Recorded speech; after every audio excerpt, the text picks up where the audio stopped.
1994. Bungie, a video game studio from Kirkland, Washington, begins to produce a series of video games under the name Marathon. These revolutionary first-person shooters are the first in the genre to introduce dual-wielding weapons and the voice chat in multiplayer matches, a grim specter of things to come. 2000. Black Monday, a name used throughout history for Mondays that see terrible events like riots and massacres. A name Apple computer fans use to describe Monday, June 19, 2000, when Microsoft purchases Bungie Studios. 2002. Bungie and Microsoft Game Studios release Halo, Combat Evolved, and cement their place in history. The game is critically acclaimed and applauded by fans. 2004. Riding on the success of the first game, and with the promise of online play, Halo 2 breaks video game sales records in pre-orders alone. With new Halo comes new online play and a new language of voice chat insults. Despite this, the game is a huge success. 2007. Halo 3 breaks the already massive precedent set by Halo 2 and becomes the largest entertainment launch ever, selling more in its first month than all other games combined, ever. The success is so great that it quickly makes Sony and Nintendo realize that they have no place in the video game market. Within the quarter, both are bought by Microsoft and absorbed into Microsoft Game Studios. 2011. With 2011 comes the release of Halo 4. There is no other media release this year. Every worldwide facility capable of producing writable disc media is pouring its resources into copies of the game. By its 6th month of release, there is one copy of Halo 4 to every 3 people in the world. The individually numbered special edition of the game is hand-delivered to the customer's house by a man dressed as a Spartan, whom the customer then gets to keep. Due to a manufacturing oversight in the first run, the inability to remove the Spartan's helmet gives them an estimated lifespan of 6 to 8 days after delivery. To compensate, Bungie offers a free replacement and an art book if customers send the body back. 2015. The next chapter in the Halo saga is a massive disappointment. Farmed out to Microsoft Game Studios' Nintendo branch, the cel-shaded Halo 5 Master Chief and Friends Superstar Adventures in Dreamland has such a lengthy introductory cutscene nobody starts playing the actual game before Halo 6 is rushed out for release less than a year later. 2016.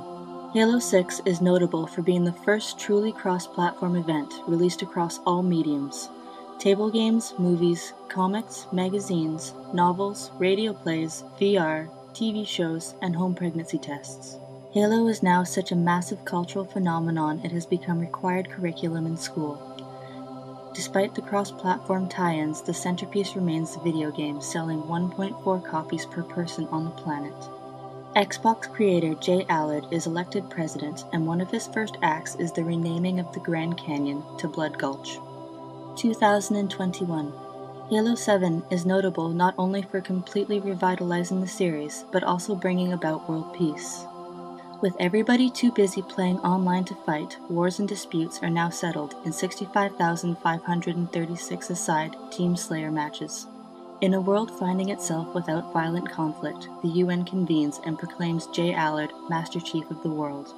Ownership of Halo is now mandatory, and it is a jailable offense to disconnect from an online game before its conclusion.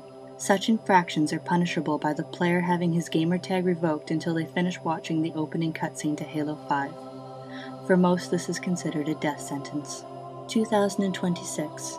Released on November 15th, now Halo Day, an international holiday, Halo 8 is the game that brings about both the end and a new beginning as a perfect storm gathers.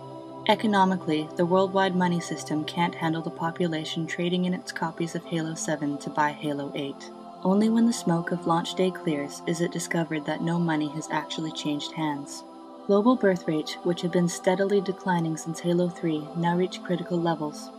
There are no longer enough people of working age to support an increasingly aging and sedentary populace. Finally, with the new Xbox requiring as much power as a space shuttle launch, a worldwide blackout follows the same day. Without Halo, society descends into chaos. People leave their homes, many for the first time in years. Some children have never seen the outdoors. People are so ill-equipped for face-to-face social interaction that fighting breaks out immediately. Circle strafe hopping proves an ineffective offense, and corpse humping results in record crossfire casualties. The world's population is decimated almost overnight. Those who survive the Holocaust find a new society based on the teachings of Halo.